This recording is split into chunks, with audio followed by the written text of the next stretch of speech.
What's up, everyone? Welcome back to Better Biomed. Today I'm sitting here in the garage and I'm playing around with a battery, and that's because this kind of battery is just one of the things that has been giving a lot of people a lot of problems. So I figured we go over the anatomy of a Braun battery. It's actually kind of interesting. Also, maybe a little disappointing. Some of the information that I'm going to tell you right now is probably proprietary and might give me a cease and desist, but all the more it's going to make it more interesting for all of us, right? So let's go ahead, let's flip the camera around, let's take a look, and let's see some surprising details about the Braun batteries. Okay, guys, well, this is it. You can see that it is not in its case. Interesting point right here is on the Braun, you can see that it is a nickel metal hydride. So, it is made in Germany. That's you're gonna find out. That's not exactly completely true. And you notice how it's got the little umbrella there. It was not hermetically sealed. All right, it's got these little clips here, and over here, and it just kind of releases from the bottom pan. However, you can see that I got this guy extended outwards. It's normally folded around those battery cells, but this right here is the ports that I'm most interested in. So this is the inside of this bad boy, and first thing that we got to get to, it did have some celastic in there, and it was held in quite well, and you can kind of see why. These batteries have some nasty little secrets. So made in Germany with Chinese battery cells. And nickel metal hydride, that is some 1990s and early 2000s technology. So this battery has some old technology in it. Now, nickel metal hydride, they are kind of reliable battery cells compared to lithiums in that they don't store as much energy, but at the same time, they're not as sensitive to things like temperature as lithiums. So we have what, 4 cells on there, and they appear to be in a series parallel configuration. Well, no, I bet you they're all in series. Sorry, guys. Yep, they're all in series.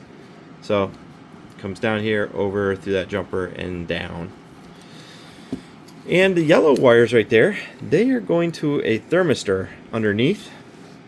And some of the most interesting things about this battery are going to be this port over here. Some of you that deal with microelectronics might be like, hey, that is a RF port. And you would be correct. So one of the reasons I'm taking this battery apart is because I found out that these batteries have the Wi-Fi for the pump here on the battery, and also the drug library for the pump is stored here on the battery.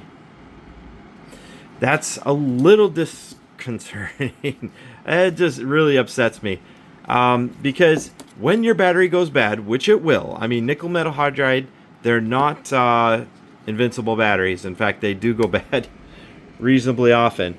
When they go bad, the MAC address for the pump has got to be re-registered with the IT department for the hospital, because the battery has got the Wi-Fi. It's crazy. Why would they do that? That is so crazy. I mean, you don't even have a good spot for the antenna. You can kind of see how they have it kind of planted on the battery itself. But that is so upsetting and disappointing. Why would they do that? That's so weird. So, and then I'm looking at all these. So over here we have a couple of charge controllers and voltage regulators. We've got a series of various fuses. So one down here, we got one there. We got a fuse over here. The 2 outer posts, from what I can determine, are going to be your 2 battery links here and here, for the most part. And you can see we've got some smoothing inductors and stuff in there. And down here is where the magic happens. So this one right here, I believe, is a pulse counter. And this guy, this chip down here, is a 78K series. And I don't know if my phone's going to pick it up too well. 78F9116 Bravo. And I did some of the pin out, and over here we have a serial bus.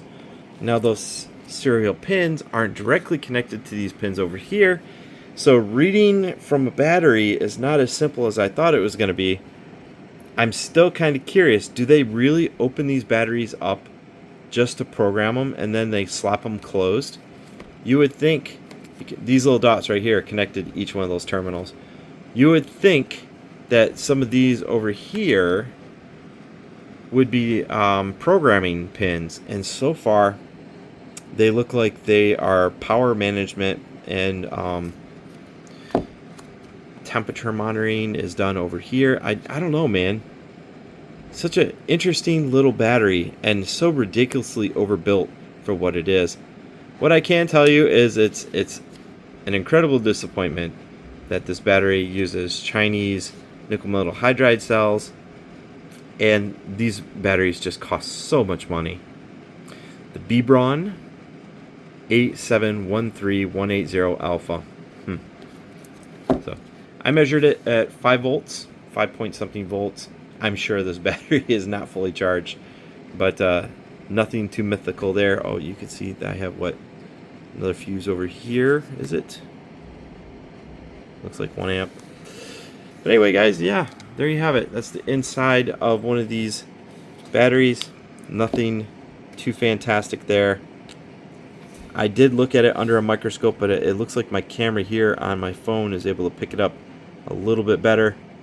The only one that I can't really find any data on is this guy over here that says L46, and it's 3216W. It's an 8-pin package. I don't really have any data on that guy.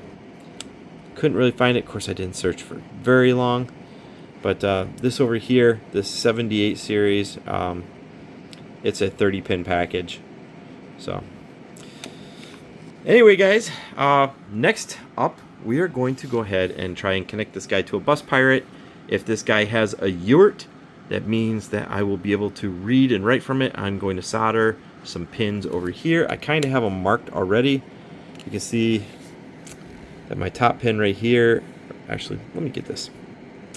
Second pin right here is a clock. The one down here is an output, and this one down here, wait, input, output, clock. There it is, I/O clock. So using that data along with the VCC and the ground, I can connect it up to this guy, Bus Pirate. If you haven't seen, this is the same exact device that I use for reading and writing to the Zeiss Pintero. So it's a very interesting device. Maybe I'll make a video of me hooking it up and trying it out for the future. Anyway, guys, I'm just talking about these Brauns because there's a lot of them out here in Texas that are broke, and even more so, oh my God, even more so are the Spectrum IQ pumps. God, those things seem like they're such trash. I mean, the pole mounts are breaking on them. Those Spectrum IQs, they're having battery errors. Why would they have the battery with its own power, the battery in the Wi-Fi module, instead of making the Wi-Fi parasitic off the main battery inside the syringe pump? I don't get it. It's frustrating, but so many of those pumps are sitting in shops all around Texas here because these guys, whatever it is that Spectrum has got out there, they sold the world to somebody, or I'm not going to speculate on any money trading hands or anything, but somehow they convinced entire hospital systems to migrate away from Alaris and go over to the Spectrum IQ pumps. So that's going to be one of my future videos. We're going to take a Spectrum IQ apart. I'm going to show you guys what's going on in those. Some of the common failures. What a nightmare. Anyway, guys, Braun using what appears to be 15 to 25-year-old technology, except for the communications that's in the battery, which is completely unnecessary. I don't know, man. Maybe it has something to do with regulations. Like now all you have to do is register the battery and you don't have to register the whole pump. I'm not really sure why they chose that design, but they did. So here we are. Anyway, guys, that's the inside of a B Braun battery, and thanks for watching.